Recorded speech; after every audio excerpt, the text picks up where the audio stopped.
नमस्कार दोस्तों, मैं आपको the road we took together नाम की कहानी सुनाने आया हूँ। चलिए शुरुआत से शुरू करते हैं, जहाँ से इन दो रास्तों की शुरुआत हुई। कबीर और अदिति हाई स्कूल के आखिरी साल में मिले। दोनों ही जीवन के एक मोड़ पर खड़े थे। कबीर एक स्वप्नदृष्टा था, संगीत का शौकीन था, लेकिन परिवार चाहता था कि वो आर्थिक स्थिरता के लिए इंजीनियरिंग की पढ़ाई करे। वहीं दूसरी ओर अदिति व्यवहारिक और जमीनी थी। अपने माता पिता की इच्छा पूरी करने के लिए मेडिकल स्कूल जाना चाहती थी। अलग अलग रास्तों पर चलने के बावजूद उनके बीच एक गहरा रिश्ता बन गया। वे क्लास के बाद मिलते और अपने सपनों और डर पर चर्चा करते। एक दिन स्कूल के मैदान में एक पेड़ के नीचे बैठे हुए अदिति ने रॉबर्ट फ्रॉस्ट की कविता द रोड नॉट टेकन की पंक्तियां दोहराई और कबीर से पूछा, क्या होगा अगर हम जिस रास्ते पर चलना चाहते हैं वो रास्ता न हो जो हर कोई हमसे चाहता है। कबीर ने मुस्कुराते हुए जवाब दिया, तो हम उस रास्ते पर चलेंगे और उसे यादगार बनाएंगे। वो पल उनके लिए अपने दिल की बात मानने का वादा बन गया, चाहे इसका मतलब लीक से हटकर चलना ही क्यों न हो।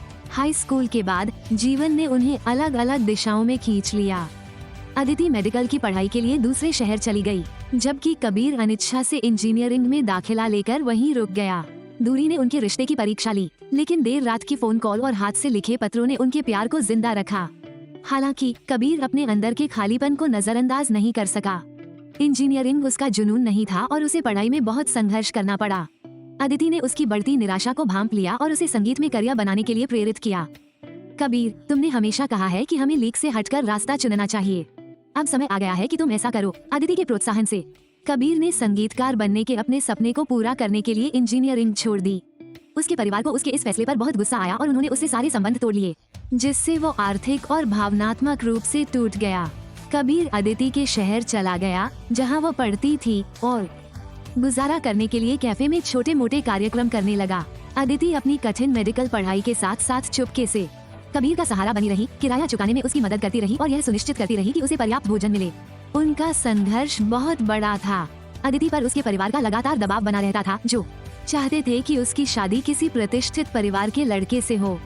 दूसरी ओर कबीर आत्मसंदेह से जूझ रहा था, ये सोचकर कि क्या वो इन बलिदानों के लायक है।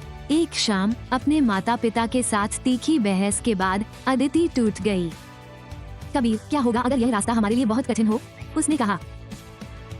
कबीर ने उसे कसकर गले लगाया और फुसफुसाया, हर रास्ते में उतार चढ़ाव आते हैं, लेकिन जब तक हम साथ चलते रहेंगे हमें अपना रास्ता मिल जाएगा।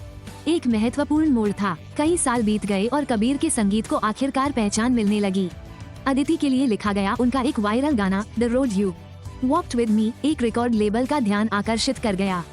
इसी बीच अदिति ने डॉक्टर की उपाधि प्राप्त की और एक प्रतिष्ठित अस्पताल में नौकरी पा ली। अपने करियर को सही राह पर देखकर उन्होंने फैसला किया कि अब अपने परिवारों का सामना करने का समय आ गया है। वे दोनों परिवारों से मिले और अपने प्यार की गहराई और साथ मिलकर झेली गई कठिनाइयों के बारे में बताया। हालांकि कुछ विरोध हुआ, लेकिन उनके अटूट समर्पण ने आखिरकार उनके माता पिता के दिलों को नर्म कर दिया। कबीर के परिवार ने देखा कि अदिति हर सुख दुख में उसके साथ खड़ी रही। वहीं अदिति के माता पिता कबीर के एक सफल कलाकार के रूप में परिवर्तन से प्रभावित हुए। दोनों परिवारों ने अपना आशीर्वाद दिया। उनकी शादी सादगी भरी लेकिन खूबसूरत थी, एक शांत बगीचे में। कबीर ने समारोह के दौरान अदिति के लिए एक गीत गाया, जिसके बोलों ने मुश्किल समय में उन्हें एक साथ लाया था। दो रास्ते अलग हो गए, लेकिन हमने तूफानों और संघर्षों के बीच अपना रास्ता खोज लिया। प्यार ने दिन को रोशन किया। अदिति ने अपनी शादी की प्रतिज्ञाओं में फ्रॉस्ट की उन्हीं पंक्तियों को दोहराया जिन्होंने उनके सफर की शुरुआत की थी। एक जंगल में दो रास्ते अलग हो गए और मैंने वह रास्ता चुना जिस पर कम लोग चले थे, और उसी ने सब कुछ बदल दिया। ये सब तब सार्थक हो जाता है जब।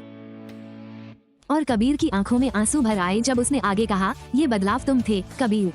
उस रात अपने हनीमून स्वीट की शांति में कबीर और अदिति ने अपने सफर पर विचार किया। कबीर ने अदिति की आंखों में देखते हुए कहा, हमने सिर्फ कम चले रास्ते को नहीं चुना, हमने अपना खुद का रास्ता बनाया। अदिति मुस्कुराई, अपना हाथ उसके कंधे पर रखते हुए बोली, मैं तुम्हारे साथ यहाँ रहने के लिए ये सब फिर से तय कर लूंगी।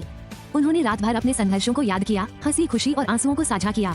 आखिरकार एक साथ होने की खामोश खुशी का अनुभव किया, दुनिया के बोझ से मुक्त होकर। उनका प्यार अब सिर्फ एक वादा नहीं, बल्कि उनके साहस और दृढ़ संकल्प का प्रमाण था।